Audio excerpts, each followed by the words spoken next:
Hello friends, कैसे हैं आप सब। आपका स्वागत है आपकी अपनी जो सीरीज चल रही है हाउ डू ऑर्गेनिज्म रिप्रोड्यूस। इसके हम क्वेश्चन आंसर की सीरीज कर रहे हैं। वन बाय वन हम इसके क्वेश्चन करेंगे और इसके आंसर देने का आपको प्रयास करेंगे। दोस्तों, जो हमारी सीरीज चल रही है आप हमारे प्लेलिस्ट के अंदर देख सकते हैं।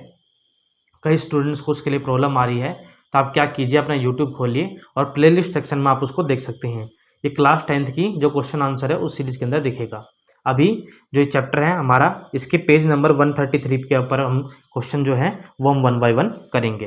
दोस्तों, जो पहला क्वेश्चन है वो पूछ रहा है how does binary fission different from multiple fission. दोस्तों, जो बाइनरी वर्ड है ना, ये किसको इंगित करता है?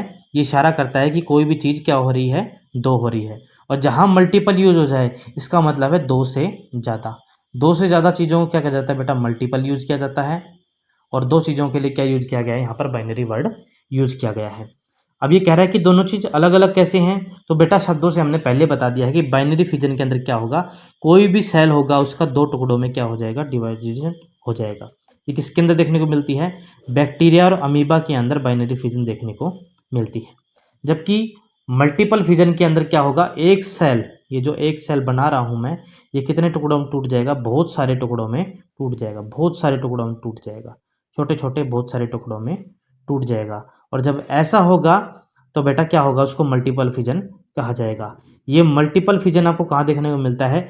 अलगी के अंदर देखने को मिलता है और स्पोरोजोन्स के अंदर देखने को मिलता है। इसी कारण हम क्या देखेंगे, पॉन्ड्स के अंदर बहुत ज़्यादा अमाउंट में जल्दी ही अलगी प्रोड्यूस हो जाती है। जो हरे हरे रंग की काई होती है ना पानी के अंदर, उसी को क्या कहा जाता है बेटा? अलगी कहा जाता है। उसी को क्या कहा जाता है बेटा? अलगी कहा जाता है। अगला अगला क्वेश्चन है बेटा, how will an organism B benefited if it replaces through spores. अगर क्या होगा, इसका जो रिप्रोडक्शन होगा ये किसके जरिए होगा? स्पोर्स के जरिए होगा। तो आंसर क्या है बेटा? Following are the ways through which an organism will be benefited if it replaces through spores. किसी का फायदा कैसे होगा? जब वो स्पोर्स के जरिए होगा तो क्या क्या फायदे हैं बेटा? Number of spores produced in one sporangium will be large. क्या होगा? जो नंबर ऑफ स्पोर्स क्या होंगे वो ज़्यादा होंगे, मतलब ज़्यादा ऑफस्प्रिंग प्रोड्यूस होंगे। In order to avoid competition at one place, spores can be distributed to far away places with the help of air. Spores क्या होते हैं बेटा? छोटे छोटे और हल्के होते हैं, तो ये कहीं पर भी डिस्पर्स हो जाते हैं, मतलब एक स्थान से दूसरी जगह चले जाते हैं। डिस्पर्सन का मतलब होता है बेटा एक स्थान से दूसरी जगह पर चले जाना। ये वाटर के जरिए भी हो सकता है और एयर के जरिए भी हो सकता है। इसके जरिए हो सकता है बेटा, एयर के जरिए भी हो सकता है और वाटर के जरिए भी हो सकता है। यहाँ सिर्फ एयर लिखा गया है, वाटर के जरिए नहीं लिखा गया है। एयर के जरिए भी क्या हो सकता है? इसका डिस्पर्सल हो सकता है। और जब ये हो सकता है तो मतलब जो स्प्रिंग है वो वन प्लेस से सेकंड अदर प्लेस तक जा सकती है। कहाँ जा सकती है बेटा? वन प्लेस से अदर प्लेस की तरफ जा सकती है। जबकि हमारी ऑफ स्प्रिंग जो नॉर्मली होते हैं वो ऐसा नहीं कर पाते हैं। तो दूसरा फायदा क्या है बेटा? डिस्पर्सल स्पोर्स का जल्दी हो जाता है as compare to other of spring.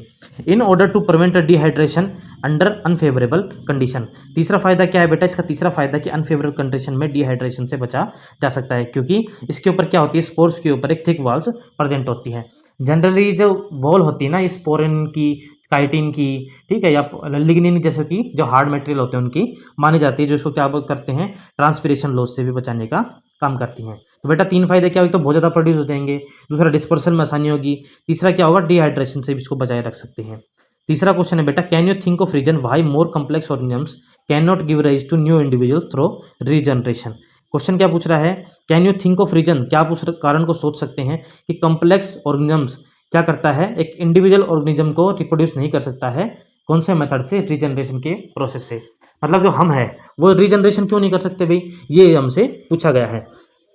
तो जो ऑर्गेनिजम्स होता है हायर कम्प्लेक्स का, यानी कि जो हम होते हैं, can not give rise to new individuals through regeneration because they have organisation of organ system at different level. हमारे पास क्या होता है बेटा? Higher level of organ system होता है, जिसको हम क्या बोलते हैं? ऑर्गन सिस्टम ऑफ ऑर्गेनाइजेशन उसको बोला जाता है। All these organ systems are interconnected and work in full coordination. ये क्या होते हैं? सारे एक इंटरकनेक्टेड होते हैं और आप एक दूसरे के इशारे से काम करते हैं। जैसे हमारा दिमाग है, अगर वो सोचने लग जाए, अगर कहना है भी हाथ चलाना है तो हम हाथ चलाने लग जाएंगे। अगर हमें पैर चलाना है तो पैर चलाना, मतलब इंटरकनेक्टेड आपस में बेटा, एक दूसरे से सिस्टम जुड़ा हुआ है। They can regenerate a few of lost body part like skin, blood, muscle, मतलब हम भी कुछ ना कुछ रीजनरेट करते हैं लेकिन पूरी बॉडी रीजनरेट नहीं कर सकते, क्योंकि हमारा सिस्टम बड़ा ही कम्प्लेक्स होता है बेटा, और सारा क्या होता है आपस में इंटरकनेक्टेड होता है। हमारे क्या क्या आ जाता है बेटा, जैसे कहीं काल फट गई है, हमारी जो स्किन है वो फट गई है, ठीक है, तो नई स्किन आ जाएगी, ब्लड्स हमारा चेंज होता रहता है, मसल्स हमारी क्या होती है वो वापिस आ सकती है, ठीक है। इस प्रकार से क्या होता है, हमारा रीजनरेशन का प्रोसेस नहीं होता है, लेकिन क्या क्या रीजनरेट होता है, दो चार चीजें होती है बेटा। अगला क्वेश्चन हमसे पूछा जा रहा है बेटा कि why is vegetative reproduction practised for growing some type of plants, क्या है, some types of plants. Following are the advantage of practising vegetative propagation for growing some types of plants. क्या क्या फायदा होते हैं बेटा वेजिटेटिव प्रोपगेशन के।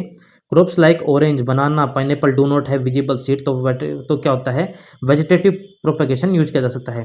Orange में बेटा कई बार होता है सीड नहीं होता है, बनाना में सीड नहीं होता है, पाइनएप्पल में क्या होता है, बीज नहीं होता है, ऐसा इसने कहा गया है, ठीक है। तो क्या होता है वहाँ वेजिटेटिव प्रोपगेशन क्या होता है, आसान होता है। वेजिटेटिव प्रोपगेशन में फायदा क्या है बेटा, ये फास्ट होता है, सस्ता होता है और इजी होता है यूज करने के अंदर। It can be used in places where seed germination fail, ऐसी जगह पर आप पूछ सकते हैं यहाँ पर सीड जर्मिनेशन हो नहीं पा रहा है। अगला क्वेश्चन है good quality of variety can be preserved, मतलब एक अच्छी क्वालिटी के सीड्स को भी हम प्रिजर्व करके रख सकते हैं इसके जरिए। अगला क्वेश्चन है why is DNA coping an essential part of the process of reproduction. ये हमने प्रीवियस लेक्चर के अंदर भी देखा था कि डीएनए कोपिंग क्यों जरूरी है बेटा, क्योंकि इससे क्या होता है, डीएनए कौन होता है बेटा, डीऑक्सी राइबो न्यूक्लिक एसिड होता है, जो जेनेटिक मटेरियल को क्या करता है बेटा, जेनेटिक मटेरियल को कैरी करने का काम करता है। किसको देता है बेटा, पेरेंट्स या ऑफस्प्रिंग की तरफ देता है। मैंने आपको क्या कहा था कि आपके अंदर बहुत सी क्वालिटी आपके पेरेंट्स के अंदर मिलती है। आपका चेहरा मिल सकता हो सकता है, आपके बालों का रंग, आँखें, ठीक है, आपके लिखने का स्टाइल, चलने का स्टाइल, बोलने का स्टाइल आपके पेरेंट्स से क्या होता है, बहुत ही मिलता जुलता है। इसलिए क्या होता है डीएनए कोपिंग क्या होती है रिप्रोडक्शन के अंदर बहुत ही महत्वपूर्ण कार्य करता है बेटा। Along with the additional cellular structure DNA copying also takes place when it is follow by cell division into two cells. इसके अंदर साथ में क्या होता है बेटा, सेल डिवीजन का भी प्रोसेस होता है। और डीएनए मैंने कैसे बताया था बेटा, डबल स्टैंडर्ड होता है। डबल स्टैंडर्ड मतलब जैसे धागा सा होता है ना, वैसे होता है, लेकिन ऐसे बंधा हुआ होता है, ठीक है। इसको क्या बोलता है बेटा, डबल स्टैंडर्ड होता है। और इसके बीच में एक बॉन्ड होता है, वो आपकी क्लास के अंदर नहीं किया है, लेकिन आप फर्दर क्लासेस के अंदर जाओगे तो इसके अंदर क्या होता है, आपस में इनको जोड़ने के लिए एक बॉन्ड प्रेजेंट होता है, जिसको पेप्टाइड बॉन्ड बोल देते हैं, ठीक है। अलग अलग बॉन्ड प्रेजेंट होते हैं, उस हिसाब से इनका नाम दे दिया जाता है। तो दोस्तों आज के लिए बस इतना ही। उम्मीद करता हूँ मेरा ये लेक्चर आपको पसंद आया होगा। अगर मेरा ये लेक्चर आपको पसंद आया तो आप मेरे इस चैनल को लाइक कीजिए, शेयर कीजिए, सब्सक्राइब कीजिए, और कोई भी डाउट हो तो आप अपने कमेंट सेक्शन में पूछ सकते हैं। आपके कोई भी दोस्त हो, उनको भी कोई डाउट हो इस सब्जेक्ट रिलेटेड, तो आप वो ये चैनल शेयर कीजिए और उनसे भी कहिए कि वो कोई भी डाउट हो तो अपने कमेंट सेक्शन में पूछ सकते हैं। Thank you friends.